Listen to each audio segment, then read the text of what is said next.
महाभारत का युद्ध अब तक के इतिहास का सबसे बड़ा युद्ध रहा था, जो हस्तिनापुर सम्राट के पुत्र मोह और कौरव के महत्वाकांक्षाओं के कारण पांडु पुत्रों के मध्य हुआ था। पांडव और कौरव रिश्ते में चचेरे थे। महाभारत का युद्ध पूरे 18 दिनों तक चला था, जिसमें बड़े बड़े योद्धाओं ने भाग लिया था और उन्होंने बड़े बड़े विध्वंसक अस्त्रों का प्रयोग किया था। दोस्तों, आज हम आपको महाभारत के उन महान योद्धाओं के बारे में बताएंगे जो ज्ञान विज्ञान अस्त्र शस्त्र में इतने पारंगत थे कि इनको सीधे तरीके से पराजित कर पाना लगभग नामुमकिन था। सभी योद्धाओं के पास एक से एक दिव्यास्त्र अस्त्रों का भंडार था। शायद ही आपने इन अस्त्रों के बारे में कभी सुना हो। आज हम ऐसे अस्त्रों के बारे में बताएंगे जो महाभारत में वर्णित है, लेकिन हम सभी इससे अनजान हैं।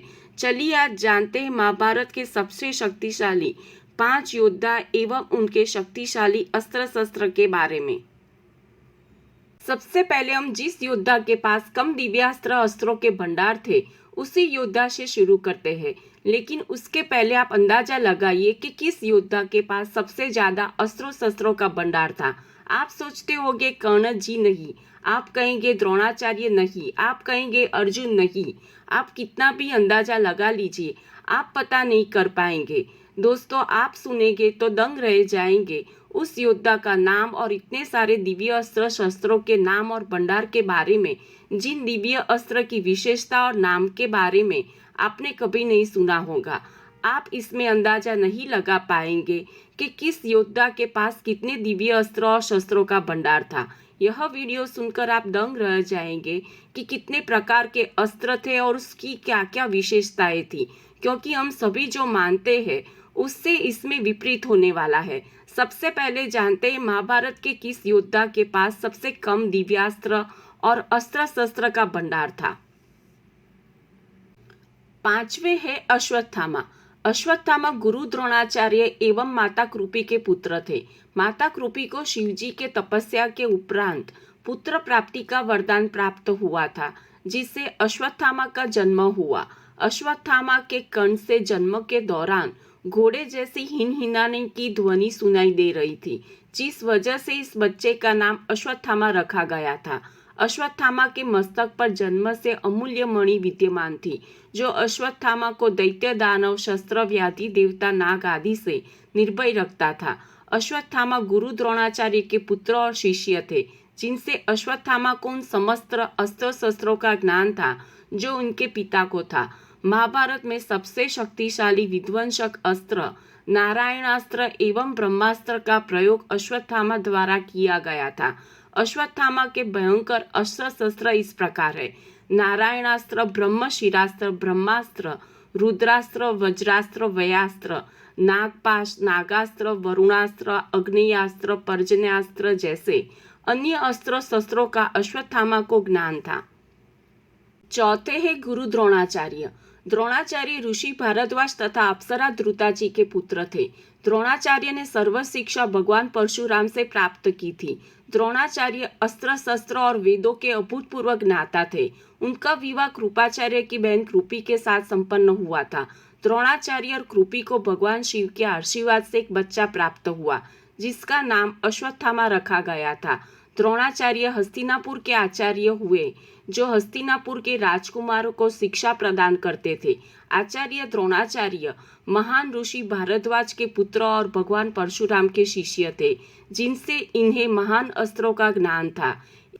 एक अस्सी तलवार। अस्सी तलवार भगवान ब्रह्मा द्वारा निर्मित भगवान रुद्र का महाविध्वंसक अस्त्र था, जो अस्त्रों में श्रेष्ठ था। इस महान अस्त्र का ज्ञान द्रोणाचार्य को भगवान परशुराम से मिला था।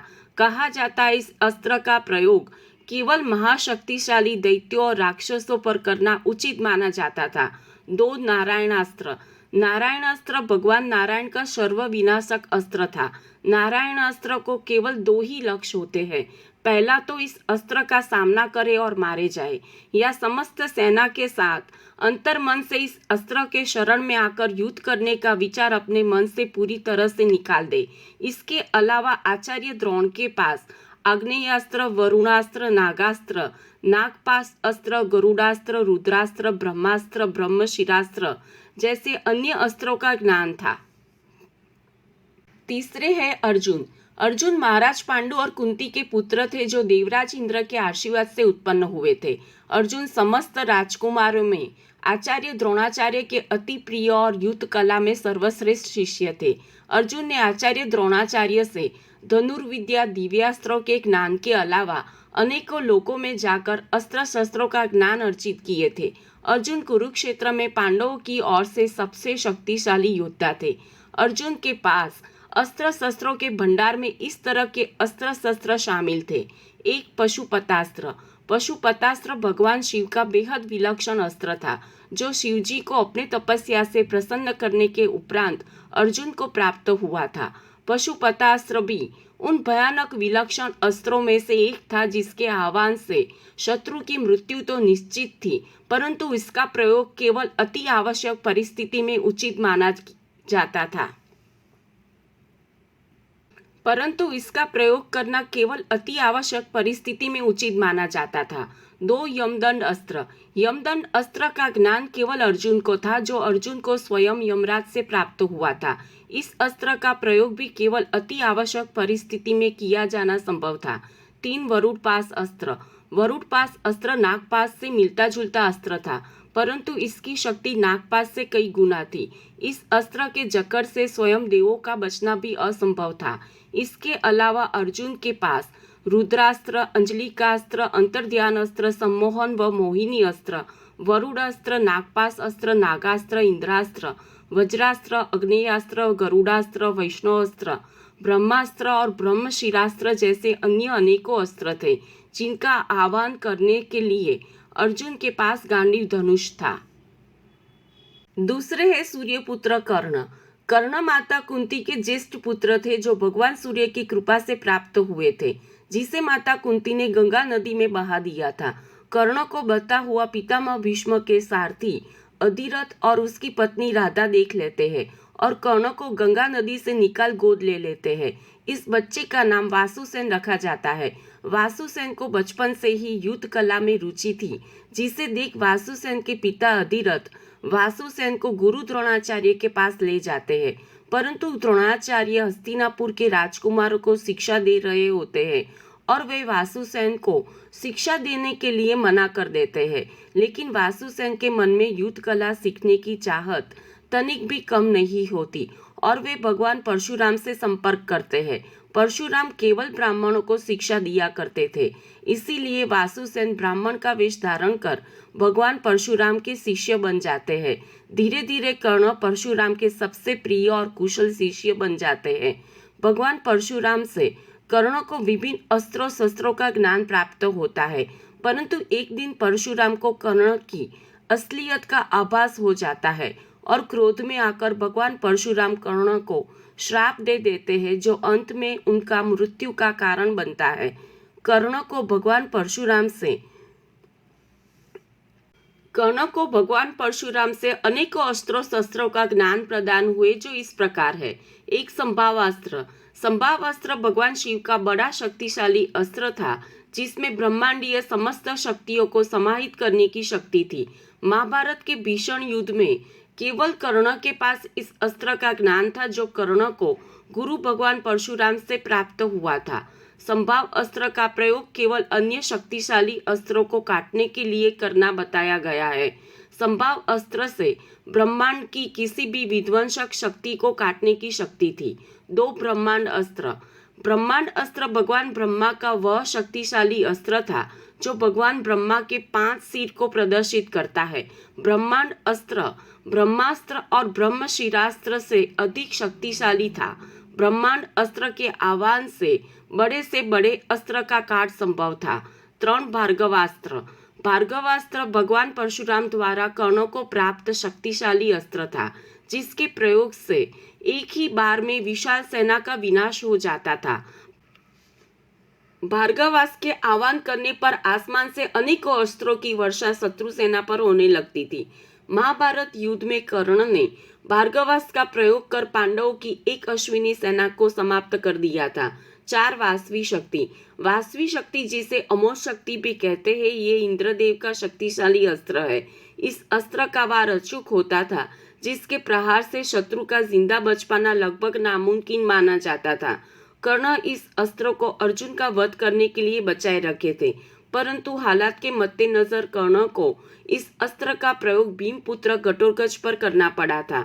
भगवान सूर्य की अभेद शक्ति वाला कर्ण का कवच भी किसी दिव्यास्त्र से कम नहीं था, जिसे कोई भी दिव्यास्त्र या अस्त्र भेद नहीं सकता था।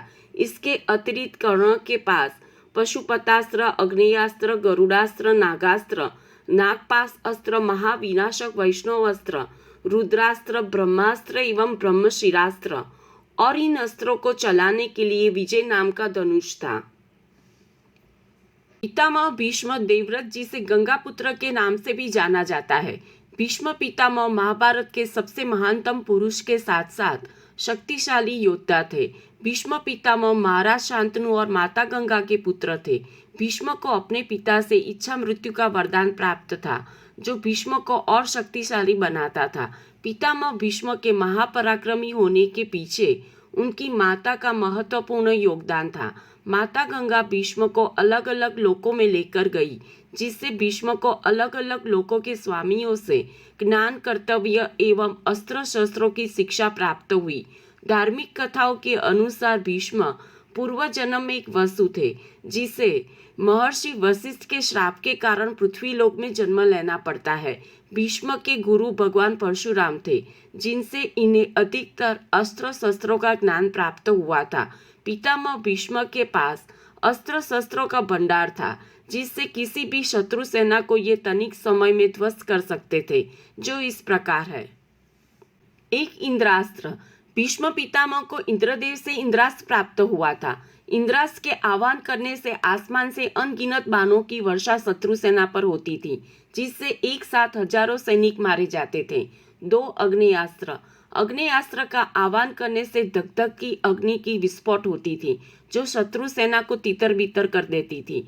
योद्धा इसका प्रयोग आगे बढ़ने के लिए करते थे। 3 वायुअस्त्र। वायुअस्त्र अग्नेयास्त्र के जैसा ही मिलता जुलता अस्त्र था, लेकिन इसके आह्वान से तेज तूफान उत्पन्न होती थी, जिससे सामने के सभी सैनिक तूफान में तितर-बितर हो जाते थे। इसका प्रयोग भी योद्धा आगे बढ़ने के लिए करते थे। 4 वरुणास्त्र। वरुणास्त्र का प्रयोग अग्नेयास्त्र को काटने के लिए किया जाता था। वरुणास्त्र के आह्वान से आसमान से तेज बारिश बिन मौसम की होने लगती थी। 5 सूर्यास्त्र।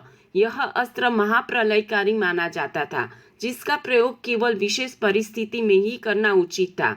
सूर्यास्त्र के आह्वान से आसमान से तेज रोशनी और ऊष्मा उत्पन्न होती थी, जो शत्रु सेना सहित आसपास के समस्त प्रकृति, पेड़ पौधे एवं जल के समस्त स्रोतों को नष्ट कर सकता था। वज्रास्त्र। भीष्म के पास इंद्रदेव का वज्र था, जो ऋषि दधीचि के हड्डियों से निर्मित किया गया था। इंद्रदेव का यह अस्त्र अत्यंत प्रभावशाली था। इसका आह्वान केवल एक ही लक्ष्य को केंद्रित करके किया जाना होता था। इसके वार से शत्रु का बच पाना बहुत ही मुश्किल होता था। इसके वार से शत्रु की हृदय गति तुरंत रुक जाती थी। 7 मोहिनी अस्त्र। भीष्म के पास मोहिनी नामक अस्त्र भी होता था, जिसके आह्वान से शत्रु सेना की मनोदशा कुछ समय के लिए बिगड़ जाती थी। 8 त्वास्त्र अस्त्र। त्वास्त्र अस्त्र का वर्णन रामायण काल में मिलता है, जिसका प्रयोग भगवान राम राक्षसों पर करते हैं। शत्रु सेना पर त्वास्त्र अस्त्र का प्रयोग करने से शत्रु सेना आपस में लड़ने लगते थे और खुद ही एक दूसरे को नष्ट कर देते थे। 9 नागास्त्र। नागास्त्र में विषैले नागों का विष समाहित होता था। नागास्त्र के प्रहार से शत्रु मूर्छित हो जाता था और उसकी भी मृत्यु हो जाती थी। 10 नागपाश अस्त्र। नागपाश अस्त्र नागास्त्र से मिलता जुलता अस्त्र था। इसके प्रयोग से यह अस्त्र नाग के रूप में शत्रु को जकड़ लेता था। नाग के जकड़ से शत्रु का दम घुटने लगता था, जिससे उसकी मृत्यु हो जाती थी। 11 गरुड़ास्त्र। गरुड़ास्त्र का प्रयोग मुख्यतः नागपाश और नागास्त्र को काटने के लिए किया जाता था। 12 रुद्रास्त्र। भगवान शिव का महाविनाशकारी अस्त्र रुद्रास्त्र का आह्वान करने से तेज वर्षा और आंधी की भयंकर विस्फोट होती थी, जो हजारों शत्रुओं को पल भर में समाप्त कर देता था। 13 पर्वतास्त्र। भीष्म के पास पर्वतास्त्र नामक विध्वंसक अस्त्र था, जिसके आह्वान से आसमान से अनगिनत पर्वत शत्रु सेना पर गिरते थे। इसके आह्वान से शत्रु सेना का विनाश संभव माना जाता था। 14 ब्रह्मास्त्र। ब्रह्मास्त्र भगवान ब्रह्मा का शक्तिशाली अस्त्र था जो भगवान ब्रह्मा के एक सिर को प्रदर्शित करता है। इस शस्त्र के प्रहार से शत्रु का बच पाना नामुमकिन सा माना जाता था। 15 ब्रह्मशिरास्त्र। यह अस्त्र ब्रह्मास्त्र समान विध्वंसक होता था जो भगवान ब्रह्मा के 4 सिर को प्रदर्शित करता है। इस अस्त्र को केवल अति आवश्यक परिस्थिति में चलाया जाना होता था। इस अस्त्र का काट संभव नहीं था। यह अस्त्र महाप्रलय का सूचक था। पितामह भीष्म के पास इस तरह के भयंकर अस्त्र शस्त्रों का भंडार था, परंतु महाभारत में कहीं वर्णन नहीं मिलता कि उन्होंने किसी भयंकर शस्त्रों को किसी पर चलाने की कोशिश की हो, क्योंकि उन्हें पता था कि धर्म जीत और स्वयं भगवान पांडवों के पक्ष में थे। महाभारत के उस विशाल युद्ध में कौरव सेना पांडव सेना से पितामह भीष्म की बदौलत ही कई गुना अत्यधिक शक्तिशाली थी। वैसे आमतौर पर अनुमान लगाया जाए तो कौरव सेना के ये योद्धा चंद दिनों में पांडव सेना को ध्वस्त कर सकते थे, परंतु ऐसा नहीं हो सका। के पीछे 2 तथ्य सामने आते हैं, जिसमें पहला यह है कि युद्ध धर्म और अधर्म के बीच हो रहा था, जिससे धर्म पांडव के पक्ष में है वह जानकर पितामह भीष्म ने अपने उन दिव्यास्त्र और अस्त्रों का उपयोग नहीं किया था। दूसरा कि कौरव सेना का युद्ध पांडवों से नहीं अपितु भगवान श्री कृष्ण के साथ हो रहा था, जिस वजह से पांडव की जीत सुनिश्चित थी। दोस्तों, महाभारत के ये योद्धा कितने महान थे। इन योद्धाओं के अस्त्र शस्त्र भंडार के बारे में जानकर आपको कैसा लगा? अपनी राय हमें जरूर बताइए। महाभारत की ऐसी रोचक जानकारी जानने के लिए हमारी चैनल को सब्सक्राइब कीजिए। आपका बहुत बहुत धन्यवाद।